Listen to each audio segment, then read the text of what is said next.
Okay, shall I start, Devika? Yes, sir, you may, Audrey. Okay, thank you so much. So, ladies and gentlemen, good evening from Kathmandu, Nepal. Good afternoon to those of you who are probably in Europe, and good morning to those of you who are joining us from America.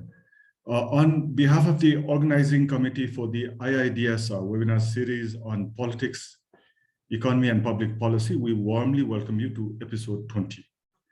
The title of the talk today is Linking Land Borders, India's Integrated Checkpoints, a very interesting topic for all of us who are interested in this topic and in this region.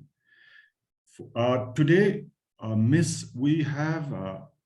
the presenter today is Ms. Riya Sinha, who joins us from Washington, D.C. Ms. Sinha is a research associate at the Center for Social and Economic Progress, New Delhi, CSEP, previously known as Brookings, India. At CSEP, Ms. Sinha manages a program on regional connectivity in South Asia called Sambad. Ms. Sinha is also the 2022 visiting fellow at the Stimson Center in Washington, D.C., where she is conducting research on the role of external players such as the US, Australia, and Japan in contributing to regional connectivity initiatives in South Asia. She has also worked closely with the Government of India, advising them on various infrastructure and policy issues. Ms. Sinha has an MA in Masters of Arts in Politics and International Relations from Pondicherry University. Ladies and gentlemen, we have Ms. Avasna Pandey as our discussant today. Ms. Pandey teaches at Tribhuvan University's Department of International Relations and Diplomacy. Ms. Pandey received her master's in political science with specialization in IR from the prestigious Jawaharlal Nehru University, JNU. Ms. Pandey is currently a lecturer at the Tribhuvan University. She was previously the program manager for Center for Investigative Journalism, Nepal. She was also an editor with the Kathmandu Post. Before we begin, some house rules, ladies and gentlemen, please mute your microphones when not speaking. During the Q&A session, please raise your hand if you want to speak, or you can type your questions in the chat box. If possible, turn your video on while asking your questions. And please do not interrupt other people or attempt to speak over them. Over to you, Ms. Sinha. Thank you, Dr. Khadka and team IIDS for inviting me here today. I am very happy to speak on this paper that I spent years of research and especially fieldwork on, and I'm very passionate about the subject. So I'll just begin my presentation by, let me first share my screen.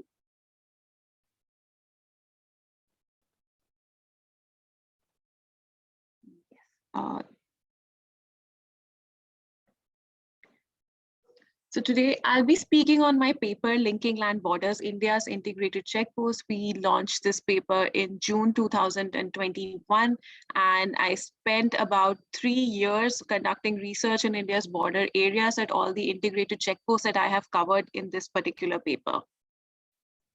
Just to give you an idea of what the paper entails, I examined the role of India's 9 operational checkposts in South Asia with Pakistan, Nepal, Bangladesh, and Myanmar. I analyzed their role in regional connectivity, more importantly, to see how much trade and passenger volume they are really facilitating. I also see how this concept and idea of ICPs came up, especially in the aftermath of the Kargil War of 1999, to the inauguration of the first ICP between India and Pakistan in 2012, and what transpired between the different government departments, what institutional management was required in terms of setting up an ICP, just ideating this, what an ICP should be. Then I deep dive into, I conduct a deep dive analysis of the 7 inaugurated ICPs at Atari. So just for clarification here, 9 have been operational, of which 7 have been formally inaugurated. The other 2 have not been inaugurated yet, and that's why the data for them is not available, at least publicly. I also see, so ICP, so we usually think that ICPs is a novel concept for South Asia, but there are similar border infrastructure that exist in other parts of the world that are performing really well. So I evaluate 2 of them. One is the one is the Laredo checkpost at the US-Mexico border, and one of the border crossing points of the Norway-Sweden border. I further delve into the need for an ICPs because we have several other initiatives. We have rail connectivity increasing, waterway connectivity is increasing, pipelines are being developed in the region. So, and plus the BBIN motor vehicles is in the pipeline. So what is the need for an ICP? I delve deeper into that. Will we need an ICP in future or not? And finally end with policy recommendations, both at the macro level with the government and at the ground level for regulating the movement of trade and passengers. Before I delve deeper into the ICPs, there are just some terminologies that I want to clear beforehand before we go forward. So there are three kinds of border infrastructure that that the government of India recognizes. First is the land customs stations. Through this, only goods trade takes place and it's under the Ministry of Finance. India has several land customs stations. They keep opening and closing. So the exact number keeps changing almost every few months. Then we have the immigration checkposts, which are just for passenger movement across the border. So India has about 86 immigration checkposts, out of which 37 are manned by the central government, by the Bureau of Immigration. The rest are under the control of the state government. What the integrated checkposts do, integrated checkposts are the sanitized areas at the border that house key agencies. So an LCS plus an immigration checkpost makes an ICP, but there are other agencies as well, including quarantine, including port health officials, border security, etc. Just to facilitate, to provide that integrated structure to facilitate trade and passenger movement. I decided to do this study because of several geopolitical developments that were taking place, as well as the fact that there was no study that actually covered just the ICPs. ICPs were being studied in the larger context of South Asian economic connectivity and what challenges are there at the border. But as we may have all seen the World Bank report and the Logistics Performance Index, that logistics cost in South Asia is one of the highest in the world at 14%. And therefore, there is a need to exclusively see to evaluate this infrastructure and see where the pain points and border crossings are. Additionally, within the government of India, with the government of Nepal, government of Bangladesh, there were talks of opening more ICPs, the need for more border crossing points for regulating movement as such. And plus, there has been an emphasis, at least in the last 10 years, to strengthen border infrastructure. Whether it is in the form of an actual for the physical infrastructure or digital infrastructure, there has been an increase in emphasis and allocation of funds towards this. There are several geopolitical drivers also for this, including there's a rising trade between India and its neighboring countries in the last 20 years. It might not be where the potential could be, but the trade has been rising.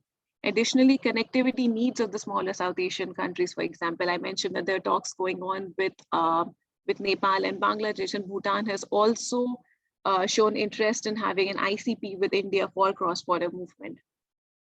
It was also facilitated by China's growing investments in infrastructure in South Asia, especially after 2005, that we see that China's exports to South Asia have been growing.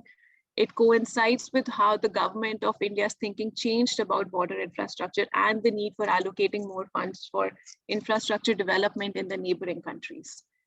India's international obligations, including the WTO's Trade Facilitation Agreement, which obligates India to improve border infrastructure, is also one of the reasons why we are seeing this increase in number of ICPs between India and the neighboring countries in South Asia.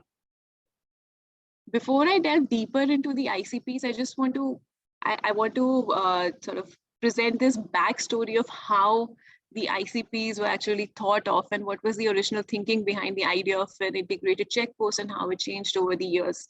As I mentioned before, the push for improving land border management infrastructure began in 2000, especially in the aftermath of the Kargil War. It was realized after the Kargil War by the government of India that we don't have adequate security, adequate infrastructure at the border areas to sort of safeguard our country. So as a result of which a Kargil Review Committee was formed, which led to the formation of a group of ministers, and the group of ministers recommended 4 task forces to holistically manage India's border. One of the task force was that on border management. Within this, the task force realized that an armed security approach will not be enough for safeguarding India's border. There is a need for a holistic approach, which means that there is a need for movement of people, movement of goods across the border, and that is also a form of security. As a result of these development and these talks that were taking place, the Department of Border Management was created for the first time in the Ministry of Home Affairs in 2004. Now this Department of Border Management is divided into two with different allocations of responsibility. In 2004, a committee of secretaries was formed, and they asked the Department of Border Management to set up an interministerial working group in order to make something like an integrated check post along India's border areas.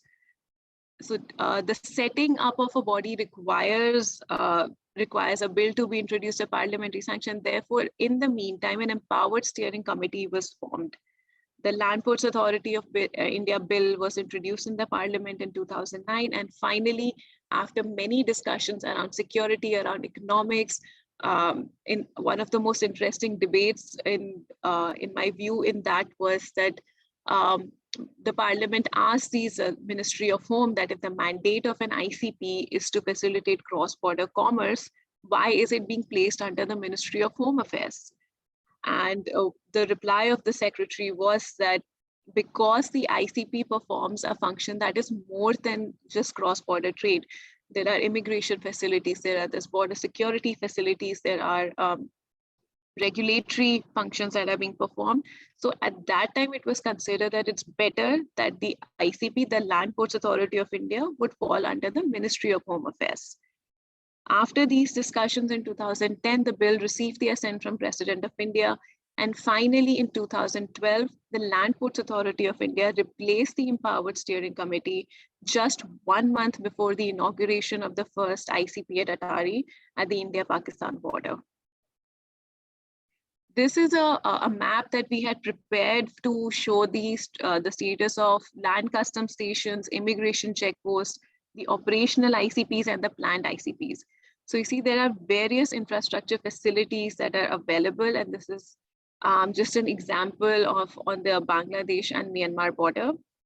But you see this, and with Bangladesh, we have the maximum number of border infrastructure operational at the moment. In terms of the operational ICPs, as I mentioned, there are 9 ICPs that are operational, out of which 7 have been inaugurated. Out of these, 2 are with Nepal, 4 with Bangladesh, 2 with Pakistan, and just 1 with Myanmar. Beyond this, there are 13 ICPs that are in the pipeline to be developed. Work on some of them has started. Some are still under the discussion state, but the plan of the Land Port of the Government of India is to have at least 23 ICPs on our land border with the neighboring countries by 2025. 4 of these are in the pipeline with Nepal. I just want to give you an overview of the operational ICPs, of what the movement through them is like. And so first with India and Pakistan, the ICP at Atari Wagah. It was the first ICP to be inaugurated in 2012, and it caters to 25% of the bilateral trade between India and Pakistan before trade was suspended between both countries in 2019. The most interesting part about this ICP was that when the data analysis was conducted, we found out that there was no new trade that was created. Instead, there was rerouting of sea trade to land trade because the logistics cost was much lower through an ICP than it was through, going from Mumbai port to Karachi port. With India, Bangladesh, there are 2 ICPs that were inaugurated. First was an ICP at Agartala. It is mainly for passenger movement. Bilateral trade is not much through this ICP, but passenger movement is very high. The second is the largest ICP one of the largest ICP in South Asia, which is at Benapole border with Bangladesh. It caters to 65% of the land-based bilateral trade between India and Bangladesh. Approximately 750 trucks move from this border per day. I visited this ICP in 2015 before it was inaugurated, when it was just a land custom stations. And then in 2016, after inauguration, one could actually see the streamlined movement of trucks and better facilities available for cross-border movement at this ICP. Between India and Nepal, there are two operational ICPs. One is Raxaul and Birganj, which is the largest between the two countries. 60% of Nepal's bilateral trade with India takes place, of Nepal's total trade, and 45% of bilateral trade takes place through this particular route. And with Jogbani and Viratnagar, it's a newer ICP, recently inaugurated, so not enough bilateral trade is taking place through this at the moment, but it is expected to increase in the near future. And with India and Myanmar, there is an ICP at Moreh, but there's no ICP at Amu. Another interesting thing is that between all these countries, it is just between India and Nepal that there is an integrated check post on both sides of the border. With Pakistan, Bangladesh, and Myanmar, there's an integrated check post only on the Indian side of the border. With Myanmar, we have an ICP at Moreh, and the corresponding part in Myanmar is Tamu. It was inaugurated 2019. And because of various infrastructure challenges, it has not been able to pick up in terms of bilateral trade. There are several benefits to having an ICP at the border areas to regulate the movement of people to people connectivity, commerce movement. We have seen during data analysis that trade and passenger figures have increased post inauguration of the ICP. So, for example, after Raxaul Birganj ICP were inaugurated, we saw 75% of jump in trade between India and Nepal, 33% with Pakistan, and at Moreh in Myanmar, there was a 530% increase in passenger movement. From ground reports and from interviews with the border security officials, it was reported that because of this presence of an ICP at a border area of a regulated, sanitized infrastructure, there was reduction in informal and illegal trade movement. As I mentioned before, in the case of Pakistan, there was rerouting of trade from sea to land because it was considered cheaper.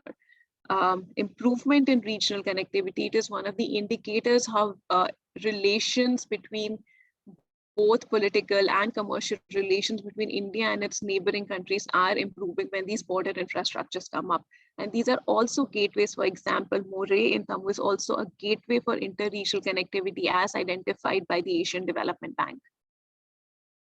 That said, with these benefits, there are also challenges in operating these ICPs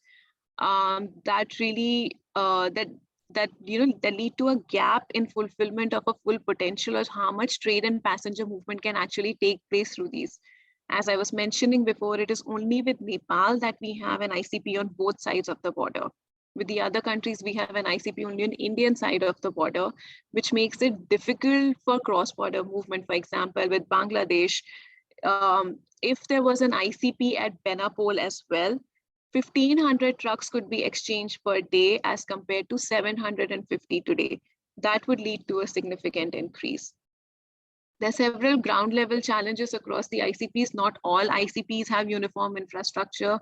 There are limited in terms of size and the internal infrastructure that is present. There's limited warehousing. The approach road towards an ICP is quite narrow, and it's the case in all the countries, maybe except India, Pakistan. I think with India, Nepal, India, Bangladesh, India, Myanmar, the approach road is quite narrow that restricts the movement of trucks. There are inadequate testing facilities for cargo. So sometimes a cargo arriving at, sometimes the cargo has to go to another state for testing, for plant testing, for animal testing, drug testing, etc. And parking, because of the growing trade between India and its neighboring countries, there is a requirement for more parking space in and around these ICPs.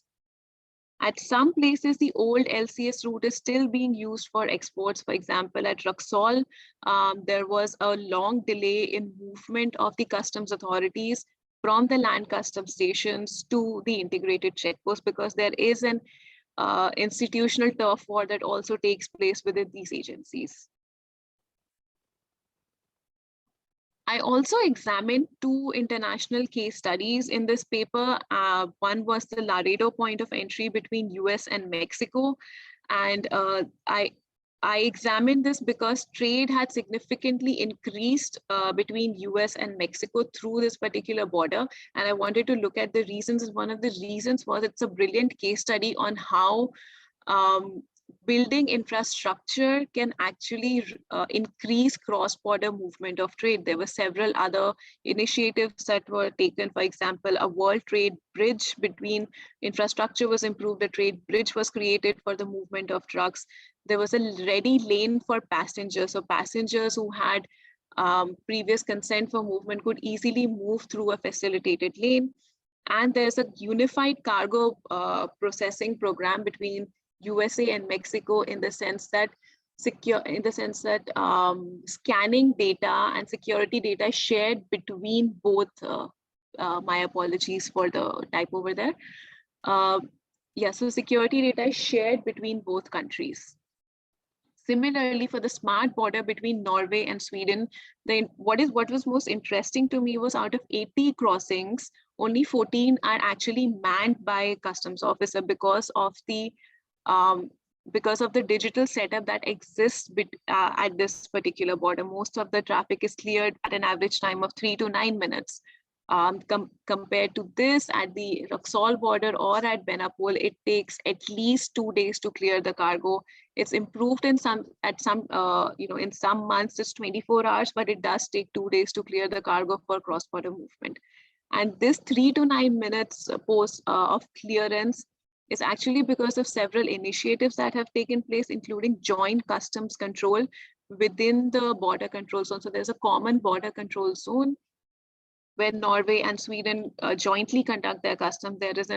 There are digital systems such as automatic number plate recognition system, full body scanners exist for trucks, so that there's no human intervention when it comes to checking these trucks. A key question that came to my mind, because of the several initiatives that are taking place in regional connectivity in South Asia, and connectivity is the buzzword that's there in South Asia. Are ICPs really necessary? Are they really facilitating trade?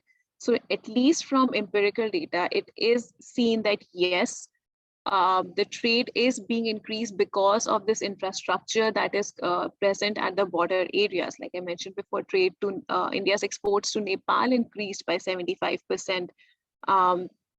The share of ICP Atari in India-Pakistan trade increased from 17% to 33% after the inauguration of the ICP.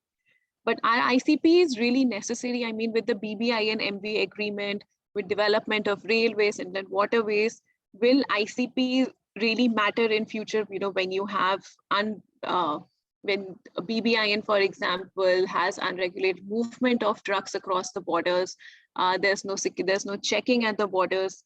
But within these initiatives, I think there is a need to see that the ICPs can still play a role, because there will be, within the risk management system, there will be several initiatives which will make ICPs relevant for cross-border movement. It's just that in future, there is a need to analyze that the mandate of the ICPs will change.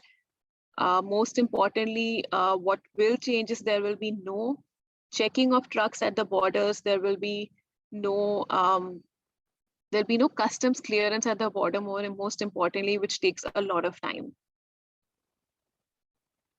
I end with several policy recommendations, both at the intergovernment level and the ground level.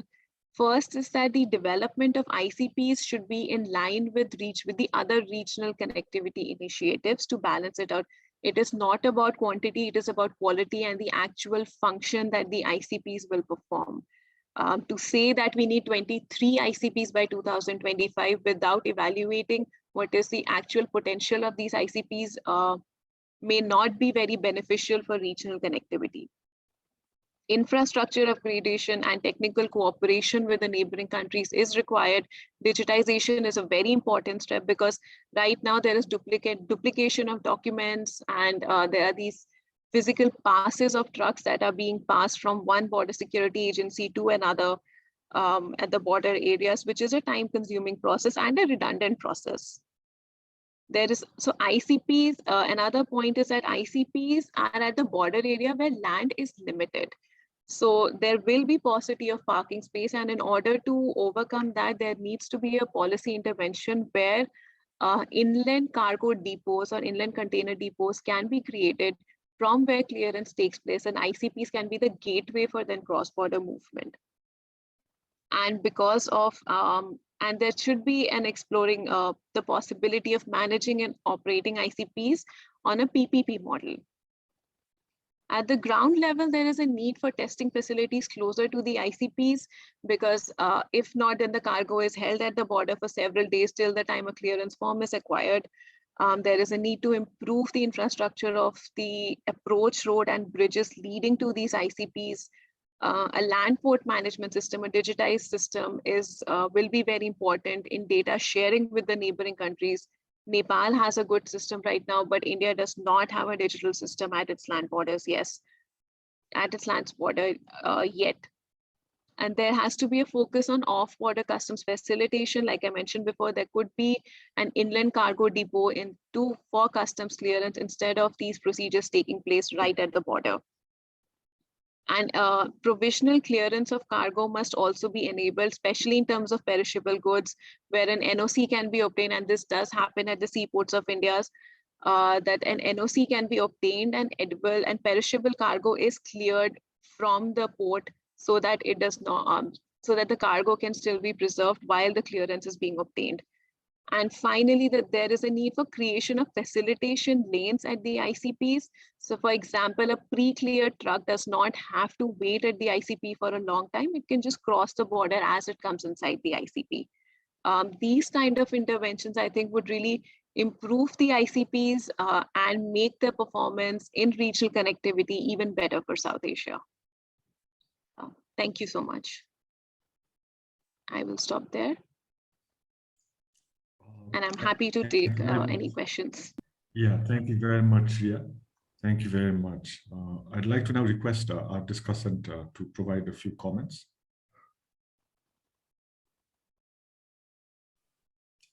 Yes, Ms. Avasna. Thank you, Prabin.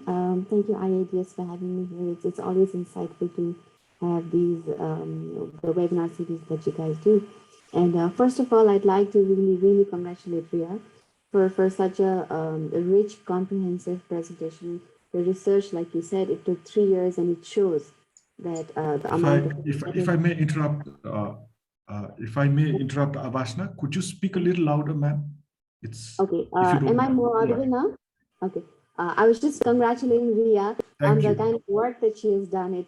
She said that it took her 3 years, and it rightly shows for the kind of data that has come up, the kind of analysis, the kind of interviews that she has done. It's extremely like, how do I say? It's just super rich and comprehensive with Riya. And also, Riya, congratulations on being one of the Stimson Fellows. Please give my regards to Emily and Akriti. Tell them I said hi from Kathmandu.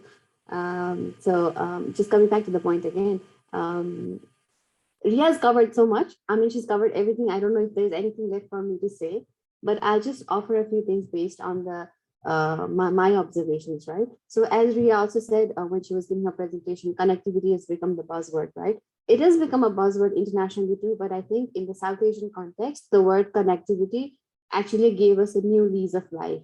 Because for years we actually had a connectivity disconnect in terms of owing to the lack of infrastructure, political will, and all these problems, right? But if you see, even the examples that she has given in the research, right, all our borders are very unique.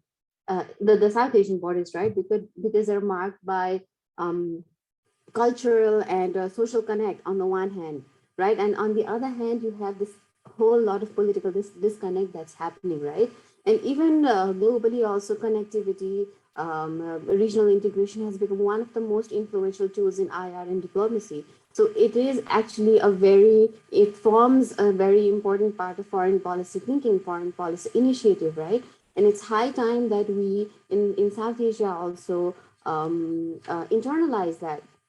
So what's happening is important relationships are being marked, on by fast growing trade, given that ICPs are emblematic of the cooperation that's going to happen between, or is happening between India, Nepal, Bangladesh, Myanmar, Pakistan, and all these other countries, right? So, and to continue that cooperation, all these countries, whatever are the examples that we just discussed, we must adopt the connectivity agenda, right? And that has to be adopted through investment in infrastructure. There is no other way we can go about this. And why we need to have that investment in infrastructure is to make trade cheaper, faster, and so that commerce is consistent with each country's interest, right? So these are the things that we should always be thinking of. And I'm happy that we're getting there, right? Because connectivity must be fostered and reinforced to actually pave way for strengthened bilateral and multilateral relations, right? There's also another interesting thing that all South Asians share, that for the longest time we were in the periphery, right? We were in the margins. And now we are all guided by one common aspiration or one common intention of being, being known out there, right? We share this common goal of wanting to place ourselves in the map. And there's no other way that we can do it without, getting connected to each other. So the fact that ICPs are happening and the kind of infrastructure that's happening, infrastructure development happening at the border, this is the best time we're supposed to be doing it. Actually, we could have done this like years before, but because we didn't do it then, it's good. It's a good start that it's at least happening now, right? So even in my conversations here with business owners, with people who work at the bureaucracy, they do tell me that before the ICPs, there were a lot of bureaucratic hassles, right? Tariffs were high. It used to take a lot of time for goods to get the clearance. Like Riya rightly said, goods used to take previously at least a week to 10 days, right? After ICP in Roxol, Riya said 2 days, but in my conversation just 2 days ago with somebody, he's told me that, goods actually pass through in like a day, which used to take 10 days before. Now through ICPs, the clearance, you get clearance in like a day. When it comes to petroleum and perishable goods, it takes like 5 or 6 hours, right? And this is like a colossal change that we're going through, right? So what's happening with this, with ICPs, with the kind of trade that's being facilitated, with the kind of, this is in Nepal's case that I'm talking, with the kind of cooperation that is happening, with the kind of infrastructure and the kind of the ease of movement of people and goods, right? It has created a win-win situation for countries because it is strengthening bilateral relations, for business owners because it's making things easier for them. They're saving a lot of money, they're saving a lot of time, and even for consumers because all of this is coming, right? So whatever goods become, all of this is added, right? All the logistics add up by the time anything reaches to us as consumers, and that adds up to the price. So even for consumers, the things that we're getting it at a cheaper price, right? So there is a win-win situation for a lot of other stakeholders involved. But again, like Riya rightly said, the ICPs that we already have are small. So most of the complaints are about how we need to make them more spacious. But again, we have a limited land, limited border, and Riya rightly presented what are the solutions we can work around, right? Even with the limitations that we have. So I think the key here is to have more ICPs, because more ICPs means more trade, right? More diversified trade, and that only means better, better deals for everyone, for countries, for business people, and for us consumers, right? But the only thing I think that the paper lacked a little bit was that ICPs must keep in mind that borders and border areas must be suitably developed so that the local populace can be encouraged to participate as stakeholders, right? In some cases where you have I think that's what Riya was trying to say when she meant it must go into a PPP model, right? The government develops the infrastructure and the operation, and other day-to-day activities can be managed by private companies. Maybe that's what she meant to say. But I think the ICPs must keep in mind how they can engage the local populace, because again, it's important to create jobs. Engaging them helps create jobs, and again, their involvement means streamlining of a lot of things, because it's not just because she said ICPs are so complex, right? There's immigration, there's checkposts, there's a lot of things, right? So it's like one gate through which everything passes, and you're just trying to make that facilitation as smooth and faster as possible, right? So because there are a lot of stakeholders involved, involving local population, I think thinking of more ways to involve more and more local population would be I think, best for everyone. And I don't have much to say again, like she told why the ICP was formulated. There was how it's like, you know, when it's under the Home Ministry, of course, there's a security angle. It was envisioned to A, lessen corruption, B, facilitate trade. But again, those are not just the two things. You have, there's immigration, there's migration that's happening, there's quarantine, right? So there are, it's like, you know, a multi-sectoral thing that's happening through ICPs. So so it is it's only important that we develop more of them. But I think on the brighter side, or what I really am like hopeful about is that there has been an upsurge in conversations and policy positions regarding the need to boost connectivity and for the enhancement of commerce and for people-to-people exchanges, right? And the bureaucracy or the you know, the people, the business owners, a few business owners who I've spoken to, they are very positive about ICPs. And I think their conclusion is, let's have more ICPs and let's have them, you know, let's build more of these checkpoints. India was supposed to have 27 ICPs with us, right? So of course, like there's political will, and it's not like, you know, decisions will happen in a jiffy, right? It takes a lot of time. But I think the goal was, the message was to have more ICPs, because that again, like I've been saying in this entire whatever I've been speaking about in the last few minutes, is that it only helps in trade facilitation and availability of cheaper goods for all of us. And increased, of course, multilateral and bilateral relations between the countries. Thank you very much, Avasna. Riya, would you want to respond, or would you want to take questions? I just want to thank Avasna for that amazing intervention, because I couldn't have summed it up better myself. And the points you made are really important. That connectivity is really important, and it's not just about, you know, the political will of showing that we want to connect, but today the question is about implementation at the ground level. Like I mentioned, China is one of the drivers of why India is interested in investing more in the neighboring countries. And unless and until there is implementation, there is actually work to show at the ground level. I don't think that, you know, because even smaller countries like Nepal, Bangladesh, they have woken up to their own needs of connectivity, and it is important. And unless and until there is delivery, I don't think this connectivity buzzword in itself can move forward. So I really look forward to more cooperation. Thank you so much, Avasna, for that intervention. Thank you, Riya. Thank you for this report more than anything else. I'm happy to take questions. Okay, so we have a question in our chat box from Dr. Alok Bora. He's asking, how is ICP different from a dry port? And a follow-up question to that is there data on time or congestion at these posts? Riya? Yeah, so just to answer this, ICP is different from a dry port in the sense that ICP involves a lot more agencies. There are about 7-8 agencies that operate within the ICPs. A dry port is meant for cargo movement, but ICPs is also this passenger movement taking place. There are quarantine facilities within an ICP. There is border security. There is what else? There are there are testing facilities within an ICP. So it performs a much larger role than a dry port in that sense. It includes the role of a dry port, but it's also a much bigger role in in sort of facilitating border movement.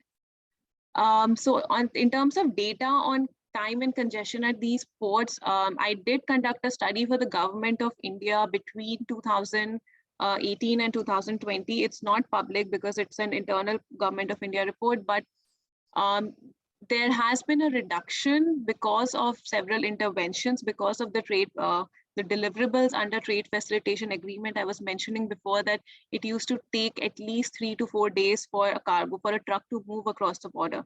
Today, it takes approximately 24 to 36 hours. So there has been an improvement in terms of cross-border movement because a lot of the processes have been digitized. Some of the processes have sort of started taking off the border.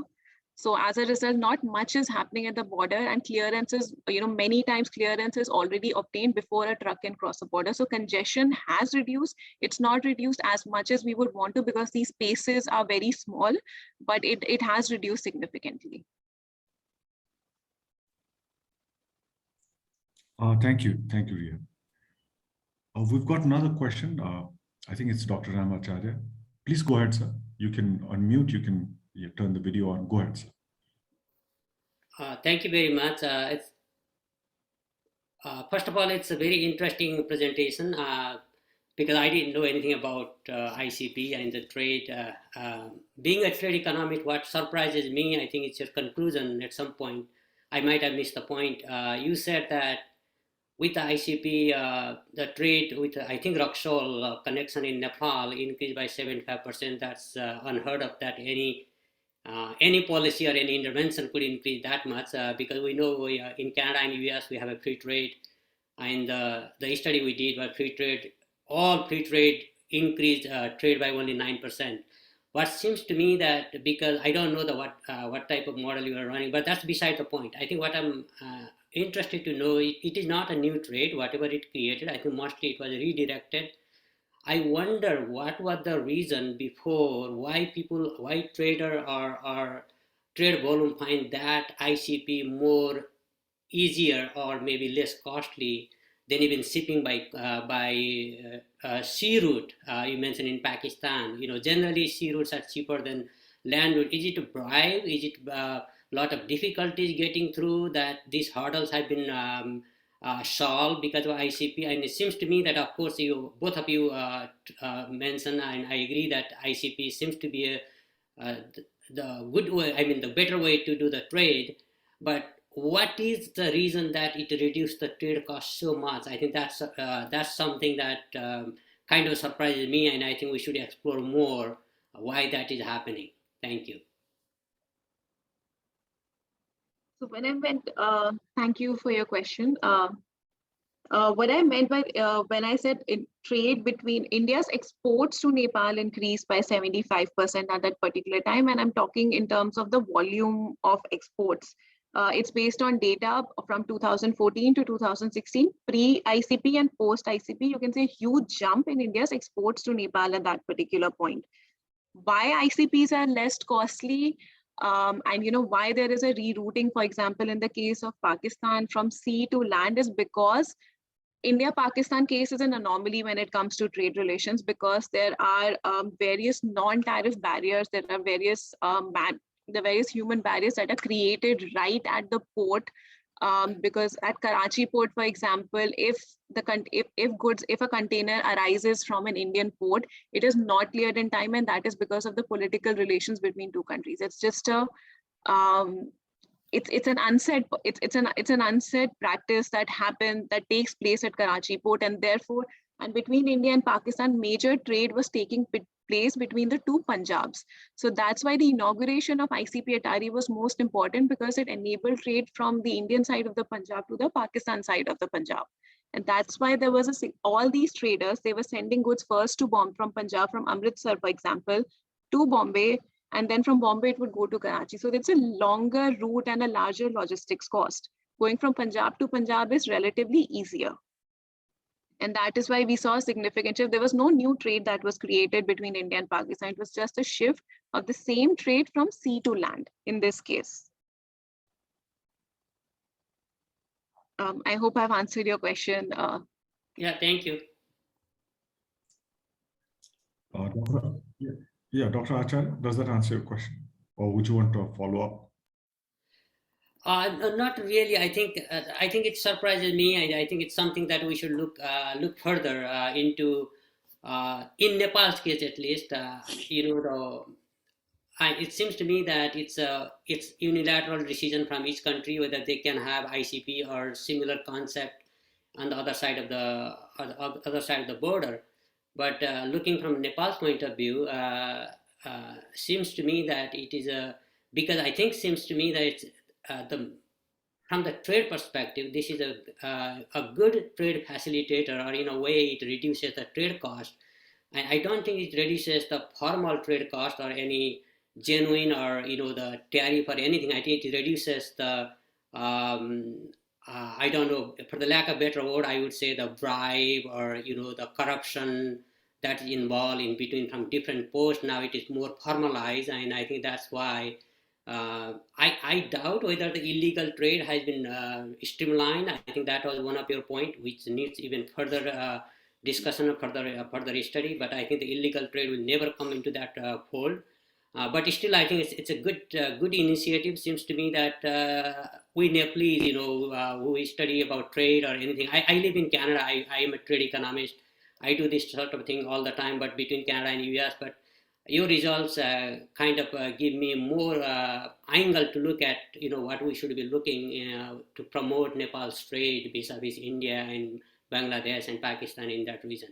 Yeah, thank you. It's a good, very informative paper. Thank you, Dr. Acharya. Riya, we actually had a follow-up question from Dr. Alok Bora, I think, which we skipped, so sorry about that. He's asking, have you observed shifts in traffic from one type to the other? If you mean from sea to land, I think I just mentioned the case of Pakistan. In that sense, there was just a shift of trade, just a shift of mode, not exactly an increase in actual trade.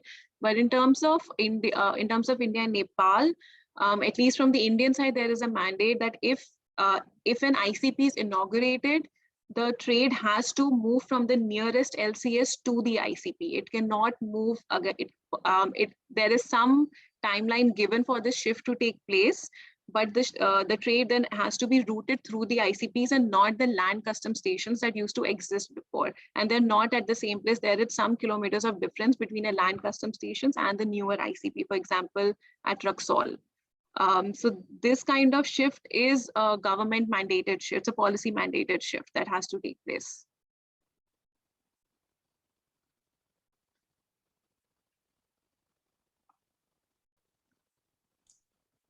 Riya, I had a question since we don't have any questions for the time being.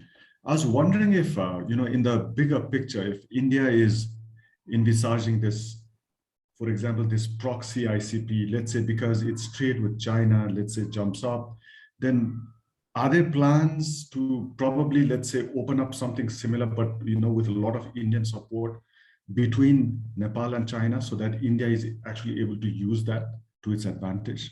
Of course, I'm sure there's going to be a lot of diplomatic hassles and diplomatic wranglings, but I was just wondering in the bigger picture, when trade really jumps up between India and China, Nepal can be this, conduit, right? So are there any, such things that have started? Or there have been I had a conversation about even benefiting from Nepal is one angle, but also an ICP between India and China. But given the political situation right now, given the border crisis right now, and how charged our domestic public is, there is just no, there's no acceptance within the Indian population or within the government of establishing any new infrastructure with China. In fact, the strategy right now is to sort of provide alternatives to Chinese investments in the region and not sort of aligning Indian and China's investments to Nepal's benefit. I think that would be a great way forward if the political differences could be kept aside. But for the foreseeable future, that will not be the case. Thank you. Ladies and gentlemen, any other questions? Feel free to raise your hand or just. Actually, if you don't mind, I have another question. I think not related to trade. You mentioned several rationale for India's pursuing this approach. Digging deeper, what do you think? Is it probably it's not the trade that motivates India to have these checkposts. It's more security perspective, I believe, that is motivating Indian government to do so. So I guess they will be more inclined to have those in Bangladesh and Pakistan border than less in Nepal. Obviously thinking that the Nepalese-India border is more friendlier than other two countries, I guess. So the India's focus would be those two countries rather than Nepal. Is that your reading as well? You're absolutely right. There is a higher focus on security than economics at these border areas. And I was mentioning before that the genesis of these ICPs, if the purpose of the ICP is to facilitate trade, why is it in the Ministry of Home Affairs and not in the Ministry of Commerce, where it should rightfully be? I mean, for trade purposes at least. So there is a larger strategic purpose to this infrastructure project, as is with any other infrastructure project. There is a realization within the government of India that security cannot just be armed security. You need movement of goods across the border. You need movement of people across the border. And there is significant evidence globally that when goods are moving and people are moving, there is enhanced security at the border because there are lesser number of terror incidents at the border. The only case in India's thinking is that these borders have to be regulated. It can't be a European model where it's an open border. The idea of connectivity over here is to regulate the borders, to oversee the movement of people, to keep some sort of data with them on who's moving and who's not moving. So there is a higher emphasis on security than there should be, and sort of lesser on the economics of it, because with Nepal, as you mentioned, do we really need 10 ICPs? Do we have enough trade for 10 ICPs, and will the potential ever be that much?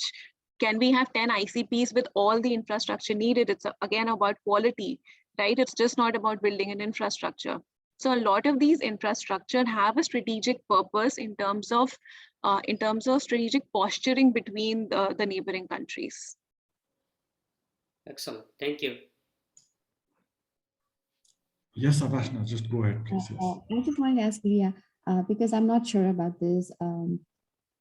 I've been told that there is a presence of Sima Sasastra Bal on the Indian side and the armed police force on the Nepali side when it comes to ICPs, right? So I think the state invests on infrastructure to take care of security. You have security forces from both sides, and in that environment, in that milieu, that's where the trade takes place, right? Am I correct? That's right. Right. So that rightfully answers Dr. It's Ram's actually question. really funny when you see at the border areas and you see some of these SSB people, because of the lack of truck scanners, they climb on trucks to actually check if there is some sort of illegal good that's coming into the country. But that's a very archaic process of conducting a security check. There is a need for more infrastructure in these ICPs, and especially full body truck scanners, given that the volume is increasing. Okay, so I think they're there to just monitor and regulate any illegal activity that could be taking place, right? Yes, that's right. I just wanted to confirm if that's actually true, because I've never been to these sites to actually see it for myself. Thank you. Ladies and gentlemen, any further questions?